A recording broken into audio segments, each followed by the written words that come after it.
የጥምቀት በዓል ያለምንም የጸጥታ ችግር ሊከበር እንደሚገባ የምስራቅ ጉራጌ ዞን ፖሊስ መምሪያ ገለጸ።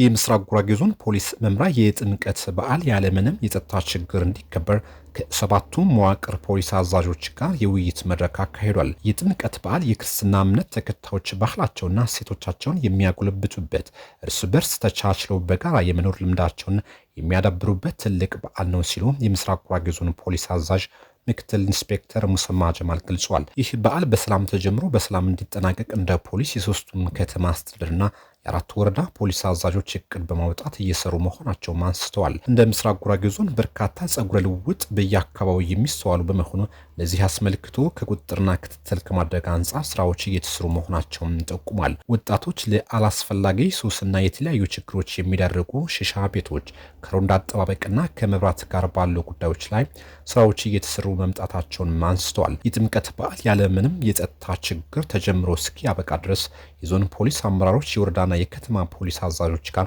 በጥልቀት መወያየትና የቀጣይ አቅጣጫ በማስቀመጥ በቅንጅት በጥብቅ ዲሲፕሊን እንደሚሰራም ገልጿል። በዓሉን እስኪጠናቀቅ ድረስ ዳኛ ያለበት፣ መርማሪ ፖሊስ፣ አቃቢ ሕግ ያለበት ዞንን ጨምሮ በሰባቱ መዋቅር ጊዜያዊ ችሎት የሚቋቋም ሲሆን ወንጀለኛ ከተገኘ ወዲያውኑ የሚወሰንበት አግባብ ይፈጠራልን ብለዋል። በዓሉን ባልተገባ መንገድ ለማወክ በሚንቀሳቀሱ አካላት ላይ የማያዳግም እርምጃ እንደሚወሰድም ምክትል ኢንስፔክተር ሙሰማ ጀማል ጠቁሟል። ከበዓሉ ውጭ የሆኑ መፈክሮችን ይዞ መገኘት፣ በዓሉን ምክንያት በማድረግ ሮኬትና ርችት መተኮስ በጥብቅ የተከለከሉ መሆናቸውን አሳስቧል።